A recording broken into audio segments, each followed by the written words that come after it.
Gita colony ward से पार्षद व प्रदेश मंत्री नीमा भगत मंडल अध्यक्ष सुरेंद्र किंद्रा के साथ बैठी एक दिन के लिए उपवास पर आप देख सकते हैं कि दिल्ली सरकार की तरफ से एमसीडी के जो 13,000 करोड़ नहीं दिए उसके लिए दिल्ली नहीं बल्कि दिल्ली के सभी वार्डों के अंदर सभी पार्षद, सभी भाजपा कार्यकर्ता, भाजपा के विधायक एक दिन के लिए उपवास पर बैठे हैं। वहीं प्रदेश मंत्री नीमा भगत का कहना है कि जो दिल्ली सरकार ने जो निगम के 13,000 करोड़ रोक रखे हैं, जो पिछले 11 दिनों से दिल्ली के तीनों मेयर जो घर के बाहर बैठे हैं, जो महिला पार्षदों को निगरानी के लिए उन्होंने जानबूझकर सीसीटीवी लगाए हैं और केजरीवाल अभी उनसे मिले नहीं। जब हमने उनसे पूछा कि दिल्ली सरकार की तरफ से भी आरोप लगाया जा रहा है कि जो एमसीडी की तरफ से 25,000 करोड़ का घपला हुआ, तो उसके ऊपर जवाब में जो दिया नीमा भगत ने, इनका कहना था कि दिल्ली सरकार झूठ बोलती हमेशा। अगर निगम पे पैसा होता तो वो काम कर दी, निगम के पास पैसा नहीं तो घपला कैसे होगा। हम आपको पूरी जानकारी सुना रहे हैं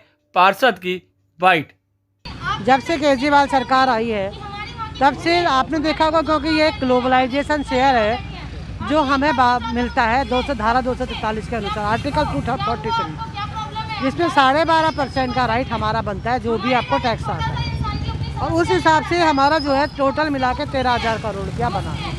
केजरीवाल जी लगातार झुंझुना दिखाते आ रहे हैं, उनकी समझ में ये नहीं आ रहा है कि ये जो पैसा है जनता का है, जनता के लिए सड़कें बनानी है, जनता के लिए, जनता के काम करने वाले हमारे डॉक्टर्स हैं, हमारे इंजीनियर्स हैं, हमारे सैनिटेशन डिपार्टमेंट है, मलेरिया डिपार्टमेंट को सैलरी देनी है, कई इक्विपमेंट्स खरीदने, कई चीज़ें होती हैं जो मैनेजर करनी होती है। और ईस्ट दिल्ली तो वैसे ही अपने आप में बहुत ही गरीब एक एमसीडी है, तो आपको समझ में नहीं आ रहा है। आप बार बार झूठ पे झूठ बोले जा रहे हैं। कभी कहते हैं कि मुझे टैक्स नहीं मिला, कभी कहते हैं मेरे पास पैसा नहीं है, लेकिन उन्हें पता है कि ये पैसा तो दिल्ली सरकार को टैक्स से मिला और जो पैसा हमारा शेयर सेंटर दे रही है वो आपको हमको देना चाहिए। अब दिल्ली सरकार भी एक आरोप लगा रही है, अगर हमारे पर बकाया होता तो ऐसे धरने पर ना बैठते, कोर्ट जाते।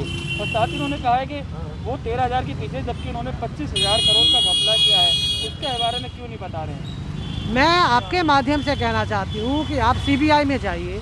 यदि हम लोगों ने 25,000 करोड़ का घपला किया नहीं है और ये सिद्ध हो गया कि नहीं किया है, तो क्या आप रिजाइन देंगे?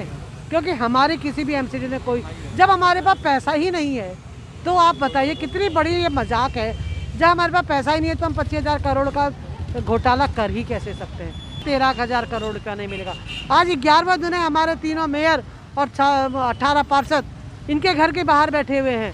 आपने अभी तक उनसे पूछने की भी ज़रूरत नहीं समझी कि आखिर क्या काम है। वो 4-4 कैमरे लगा रहे हैं हमारे महिला पार्षदों की ओर पे। वो क्या सिद्ध करना चाहते हैं? जहाँ पर हमारी महिला पार्षद सो रही हैं, आप वहाँ पे कैमरा लगा रहे हैं। किस तरीके से रात को नींद में आदमी किस पोजीशन में सोता किसी को पता नहीं होता, लेकिन आपकी समझ में नहीं आता। मैं आपको ये कहना कि हम अपना 13,000 करोड़ रुपया लेके रहेंगे, चाहे कोर्ट की आप बात करते हैं। कोर्ट ने तो आपको पिछले बार बोला था कि एमसीडी का पैसा दीजिए, आप तो कोर्ट को भी नहीं मानते। ये भारतीय जनता पार्टी को आज मजबूर होकर सड़कों पर आना पड़ा और इस प्रकार के उपवास का आयोजन करना पड़ा। केवल मात्र इतना उद्देश्य है कि ये जो कुंभकर्णी नींद में सोई हुई दिल्ली सरकार है, किसी प्रकार से इसकी नींद खुले और जनता जो त्राही त्राही कर रही है, क्षेत्र की समस्याओं से परेशान है, क्षेत्र के पार्कों की सफाई नहीं हो पा रही, क्षेत्र में सड़कों पे, वो सारा बोझ निगम पर है। लेकिन निगम के पास अपने कर्मचारियों को देने के लिए पैसा नहीं है। बड़ी सीधी सी बात है, एक सिस्टम बना हुआ है कि केंद्र सरकार से जो पैसा राज्य सरकारों को दिया जाता है, उसमें जो निगम का हिस्सा होता है वो राज्य सरकार निगम सरकारों को देती है।